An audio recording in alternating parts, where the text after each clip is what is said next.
Bienvenue à tous. Aujourd'hui, on va parler d'un sujet passionnant. Comment décoder les gens en un clin d'œil. Vous savez, comme moi quand je rencontre les agriculteurs pour la première fois, il faut savoir lire entre les lignes, sentir les émotions derrière les mots. Alors, si vous aussi, vous voulez percer les mystères du comportement humain, restez bien là. On va décortiquer ensemble les petits détails qui font toute la différence. Langage corporel, ton de la voix, expression du visage, rien ne nous échappera. Préparez-vous à devenir de véritables experts en communication non verbale. C'est parti. Commençons par l'évidence. Le corps parle pour nous, même quand on ne s'en rend pas compte. Prenez quelqu'un qui croise les bras pendant une conversation. C'est un signe, souvent inconscient, de fermeture, de protection. À l'inverse, des bras ouverts, détendus, indiquent une plus grande ouverture d'esprit, une volonté de dialogue. Et les mains dans tout ça? Eh bien, des mains qui gigotent, qui ne trouvent pas leur place, peuvent trahir un certain malaise, une nervosité. Au contraire, des mains posées calmement, des gestes lents et mesurés inspirent la confiance, la sérénité. N'oubliez pas les jambes. Si votre interlocuteur a les pieds tournés vers la sortie, c'est peut-être le signe qu'il cherche à s'échapper de la conversation. Soyez attentifs à ces détails, ils en disent long. Passons maintenant à la voix, cet instrument qui révèle tant de choses. Un ton de voix enjoué, dynamique, traduit généralement un enthousiasme, une énergie positive, alors qu'un ton monotone, sans relief, peut laisser transparaître un certain ennui, un manque d'intérêt. Mais attention, le ton de la voix peut aussi être trompeur. Parfois, derrière un débit rapide et des paroles enflammées, se cache une certaine nervosité, un manque d'assurance. Il faut apprendre à déceler ces nuances, ces petites dissonances. Et puis, il y a les silences, ces moments de flottement qui en disent souvent bien plus que les mots. Un silence gêné, un silence complice, à vous de décrypter le message caché derrière chaque pause.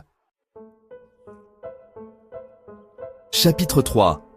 Les micro-expressions, des émotions à fleur de peau. Vous voulez connaître le secret des champions de la communication? Apprenez à décoder les micro-expressions. Ces expressions faciales fugaces, presque imperceptibles, révèlent les émotions que l'on tente parfois de masquer. Un léger haussement de sourcils, surprise ou scepticisme, un rictus crispé, gêne ou désaccord, des yeux qui brillent, joie sincère ou larmes contenues.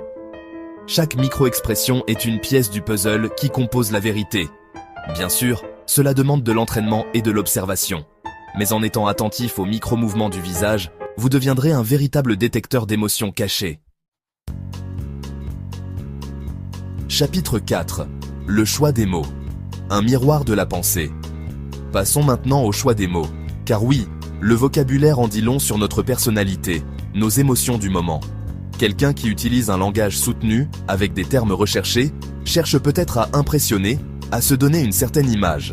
À l'inverse, quelqu'un qui emploie un langage familier, avec des expressions familières, veut sans doute instaurer une relation de proximité, de confiance. Soyez attentifs aux superlatifs, aux adverbes, aux images utilisées. Ils trahissent souvent les intentions de la personne. Et puis, il y a les non-dits, ces choses que l'on tait par pudeur, par peur ou par stratégie. Apprenez à lire entre les lignes, à décrypter le sens caché des phrases. Chapitre 5. Le contexte, un élément clé à ne pas négliger. Dernier point, et pas des moindres, le contexte. Il est essentiel de prendre en compte l'environnement, les circonstances dans lesquelles se déroule une interaction. Une personne stressée par une réunion importante n'aura pas le même comportement qu'en soirée entre amis. De la même manière, une personne qui vient de vivre une mauvaise nouvelle aura tendance à être plus renfermée, plus silencieuse. N'analysez jamais un comportement sans le replacer dans son contexte. En conclusion, décoder les gens est un art subtil qui demande de l'observation, de l'écoute et de l'empathie. N'oubliez jamais que chaque individu est unique, avec ses propres codes et son propre langage. Voilà, j'espère que ces quelques conseils vous aideront à mieux comprendre les gens qui vous entourent. N'oubliez pas que la communication non verbale est un outil précieux pour établir des relations authentiques et sincères. Alors, ouvrez grand vos yeux, tendez l'oreille et laissez votre intuition vous guider. Vous verrez, vous serez surpris de tout ce que vous pouvez apprendre en observant attentivement les autres. Merci d'avoir regardé. N'oubliez pas de vous abonner pour plus de conseils et astuces. À bientôt.